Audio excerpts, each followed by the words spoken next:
What if the history you know is only half the story? The American Revolution is taught as a heroic fight for freedom in U.S. classrooms, but in British history texts, it's often portrayed as a minor colonial rebellion driven by tax-avoiding elites. Same events, radically different narratives, and both versions omit crucial perspectives. History is constructed through selective memory, interpretation biases, and strategic omissions. These choices shape the narratives we learn and accept. Understanding these narrative mechanics gives you the tools to see beyond the single story you've been told, like peeling back layers of an onion to reveal deeper truths hidden beneath the surface. Have you ever questioned who decides which historical events make it into textbooks? The version of history we encounter doesn't arrive in our consciousness by accident. Throughout human civilization, those who possess political, economic, and cultural capital determine which narratives endure and which fade into obscurity, a selective process that reinforces existing power dynamics and advances specific agendas. Consider Alexander the Great, whose military campaigns were profoundly influenced by his obsession with Homer's Iliad. Alexander kept a copy under his pillow, resting his head on these legendary tales as if whispering timeless secrets to history. He modeled himself after the epic's hero Achilles, consciously crafting his historical legacy. He even brought historians on his campaigns to document his conquests in real time, ensuring his preferred narrative would become the authoritative account. This pattern of deliberate narrative shaping echoes throughout time. Authoritarian regimes demonstrate this principle with particular clarity. When the Nazi Party rose to power, they systematically rewrote history textbooks to emphasize a mythologized Aryan past while erasing Jewish contributions. Similarly, Soviet authorities under Stalin routinely altered official photographs to remove purged officials, literally erasing them from historical records. These weren't merely propaganda efforts, but comprehensive systems of narrative control. Colonial powers extended this manipulation of history globally. British accounts characterize their rule in India as a civilizing mission, while minimizing famine deaths resulting from their policies. The Spanish conquistadors documented their discovery of the Americas while downplaying the sophisticated civilizations they subsequently destroyed.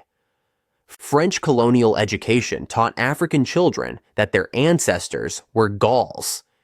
Each example reveals how myth-making was as important as military might in maintaining imperial control.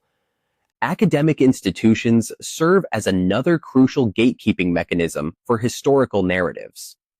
Universities, journals, and research foundations determine which methodological approaches and source materials warrant scholarly attention. For centuries, Western academic tradition privileged written texts over oral histories, effectively excluding cultures with primarily oral traditions from official accounts. The battle for historical narrative continues through public spaces and collective memory. Confederate monuments erected across the American South decades after the Civil War weren't neutral historical markers, but deliberate attempts to reshape public memory during the Jim Crow era, demonstrating how control of history evolves from ancient to modern times, but maintains its essential purpose. These mechanisms persist in our contemporary information landscape, though in more subtle forms. Media conglomerates determine which historical documentaries receive funding. Technology platforms algorithmically amplify certain interpretations while burying others. Government classification can keep crucial information hidden for decades. So who ultimately controls the historical narratives we accept as truth? Those with the institutional power to publish, teach, commemorate, and legitimize their version of events. This recognition reveals why we must approach all historical accounts with healthy skepticism and critical inquiry.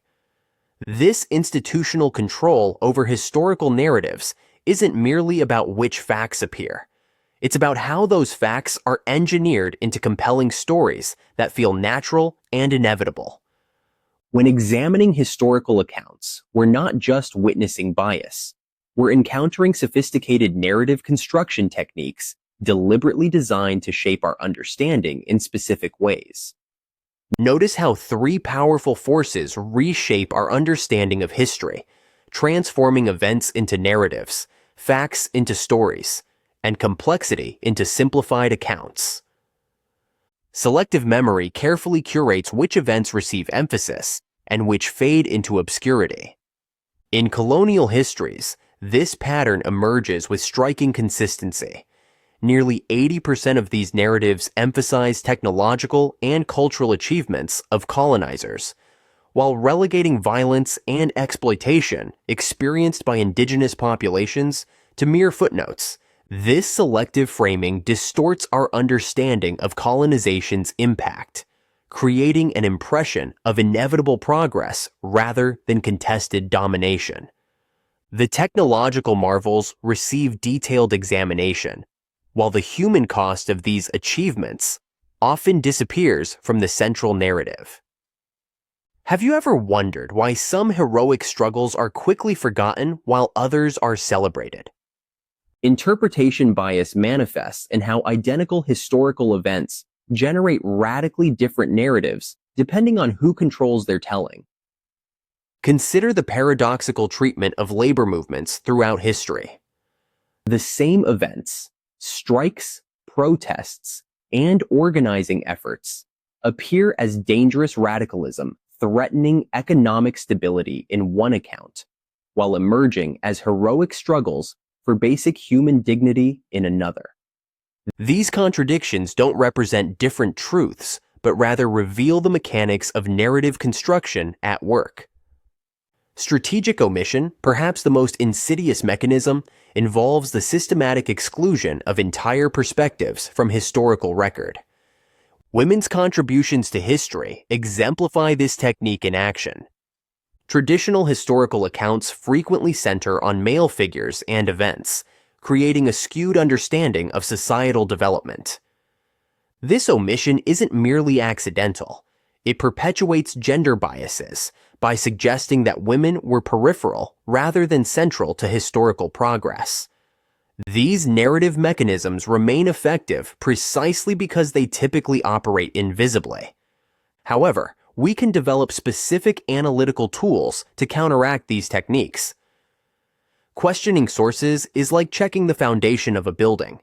It reveals the structure holding the narrative together. Who produced this historical account?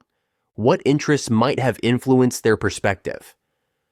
Identifying missing perspectives acts as a historical metal detector, uncovering buried voices in the landscape of the past. Whose voices are absent? What would this narrative look like if told by those on the margins?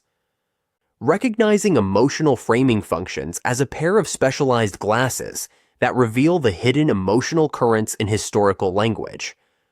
Terms like discovery, progress, or rebellion carry implicit judgments that shape how we perceive events. Primary sources often reveal stark contradictions in established narratives when examined critically. First-hand accounts from laborers during the Industrial Revolution highlight harsh realities that contradict sanitized versions in mainstream texts, serving as critical evidence for reevaluating our understanding of the past. Hey, the history we accept fundamentally shapes who we are. Our collective memories form national identities, influence political decisions, and determine our future's trajectory. This is why control over historical narratives remains so contested. By applying critical analysis, questioning sources, examining power dynamics, and seeking diverse perspectives, we transform from passive consumers into active participants in understanding history. This engagement leads to revised understandings of major historical events. The most powerful questions when encountering any historical account are: whose perspective are we hearing? Whose voices are silenced? And what interests are served?